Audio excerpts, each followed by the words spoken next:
안녕하십니까, 박사입니다. 카타르의 알라비 TV 뉴스도 이재명 대통령의 발언을 심도 있게 보도했습니다.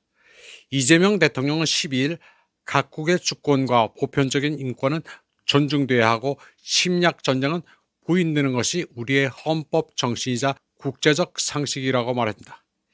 이 대통령은 X에 글을 올려 역지사지는 개인만이 아니라 국가 관계에도 적용된다. 내 생명과 재산만큼 남의 생과 재산도 귀하다. 존중해야 존중받는다고 밝혔습니다. 이 대통령은 2024년 서안에서 발생했던 사건의 영상을 제시했습니다. 이스라엘군이 팔레스타인 사람을 옥상에서 떨어뜨리는 영상입니다. 이재명 대통령은 다시 어떤 상황에서도 국제인도법은 준수돼야 한다. 인간의 존엄성 역시 타협할 수 없는 최우선 가치로 지켜져야 한다고 말했습니다. 그러나 이스라엘 외교부는 이 대통령의 발언을 받아들일 수 없다고 길길이 뛰었습니다. 이 대통령은 다시 끊임없는 반인권적, 반국제법 행동으로 고통받고 힘들어하는 전 세계의 지적을 한 번쯤은 되돌아볼 만도 한데 실망이라고 재반박한 바 있습니다. 지금 전 세계적으로 이스라엘은 도덕성과 신뢰를 잃고 있습니다. 다음 소식입니다. 트럼프는 이란과의 회담이 이슬람아바드에서 합의 없이 결렬되자 미 해군이 호르무즈 해협에 대한 봉쇄를 즉시 시작할 것이라고 선언했습니다. 그는 전략적으로 중요한 이 해협을 통과하려는 선박에 부과하는 통행료를 언급하며 테헤란이 돈을 갈취한다고 비난했습니다. 트럼프는 트루스 소셜을 통해 이란의 통행료를 지불한 모든 선박을 국제해역에서 수색 차단하도록 해군에 지시했습니다.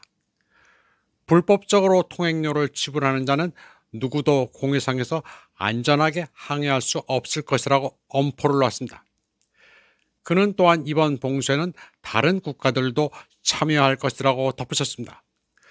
트럼프는 또한 미 해군이 해협에서 이란의 기뢰를 제거하기 시작할 것이라고 밝히면서 이를 방해하려는 이란군은 완전히 박살날 것이라고 위협했습니다. 그런데 이란군은 해협에 기뢰를 설치한 사실이 없습니다. 그러면서 테헤란은 호르무즈 해협, 평화적 핵에너지, 기타 핵심 쟁점에 대한 미국의 조건을 거부했고 추가 회담을 가질 계획이 없다고 덧붙였습니다. 본론으로 들어가서 트럼프는 미 해군의 호르무즈 해협에서 이란 기뢰를 제거하라고 명령했다고 밝혔습니다. 잊지도 않은 기뢰를 제거하라고 명령했다는 게 웃기는 것입니다. 앞서 중부사령부는 미 해군 구축함 USS 프랭크 피터슨과 USS 마이클 머피가 해당 임무의 일환으로 호르무즈 해협을 건너 아라비아만에서 작전을 수행했다고 발표했습니다. 트럼프는 세계 최고 수준의 미 해군은 즉시 호르무즈 해협을 드나드는 모든 선박에 대한 봉쇄 조치를 시작할 것이라고 발표했습니다. 이란 외교부 대변인 에스마일 바가이는 회담에서 여러 사안에 대해 어느 정도 진전이 있었지만 두세 가지 핵심 쟁점에 대해서는 여전히 이견이 남아있다고 밝혔습니다. 이란 대표단과 가까운 소식통은 파르스 통신에 워싱턴이 회담에서 철수할 핑계를 찾고 있다고 전했습니다. 이란군 대변인 에브라힘 졸파가리는 미국이 호르무즈 해협에서 기뢰 제거 작전을 벌였다는 주장을 부인하며 이 중요한 해협을 통과하려는 모든 선박은 이란군의 허가를 받아야 한다고 강조했습니다.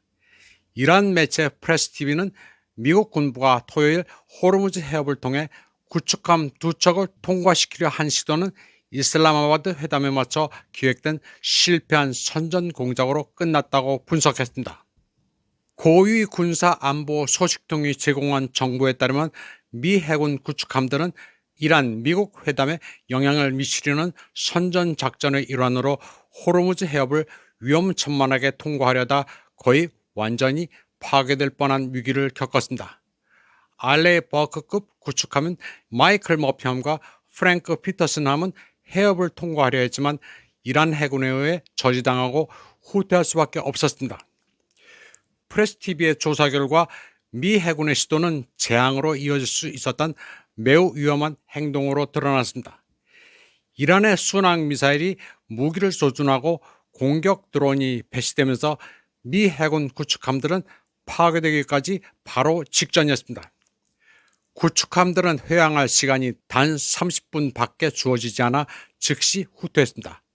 그들은 이란 혁명수비대 해군을 속이기 위해 위치 보고 시스템을 끄는 등 전자전 전술을 시도했습니다. 조사 결과 이들은 오만 소속의 상선인 것처럼 행세해 오만의 남부 연안을 운항하는 척하려 했던 것으로 드러났습니다. 구축함들은 해안에 매우 가깝고 수심이 얕은 항로를 선택했는데 이는 이란군이 휴전 기간 동안 방심할 가능성을 예상하고 은폐와 기만 작전을 통해 페르시아만으로 진입하는 매우 위험한 항로였습니다. 하지만 이란 혁명수비대 해군은 푸자에라 주변을 순찰하던 중 이미 기만 행위를 감지하고 신속하게 조치를 취했습니다. 미 해군 구축함 프랭크 피터슨호는 처음에는 항로를 계속 유지하려 했지만 순항 미사일 레이더가 자신을 포착했음을 즉시 깨닫고 이란 혁명수비대 함정에 의해 저지당했습니다. 동시에 이란 혁명수비대 드론이 두 구축함 위를 비행했습니다. 이후 미 해군 구축함 피터슨은 국제 채널 16번을 통해 30분 안에 해당 지역을 떠나지 않으면 이란군의 공격 목표가 될 것이라는 통보를 받았습니다. 구축함이 계속 항해를 고집하자 최종 경고가 발령됐고 그 구축함은 불과 몇 분 후면 격침될 위기에 처했습니다. 조사 결과 위험 부담이 컸던 이번 미군의 실패한 작전은 최근 피트 헤그세스 전쟁 장관의 명령으로 군 고위 장성들이 해임된 결과라는 점도 지적됐습니다. 이란이 확고하게 통제하는 호르무즈 해협을 구축함들이 통과하려는 시도는 실패한 선전 작전으로 변질됐으며 미국은 군사작전을 선전 목적으로 이용한 것으로 드러났습니다. 에브라힘 졸파카리 중령은 호르무즈 해협의 모든 선박의 통행 허가는 이란 군대의 전적인 권한이라고 말했습니다. 이번 방송은 여기까지 하겠습니다. 시청해주신 여러분 감사합니다.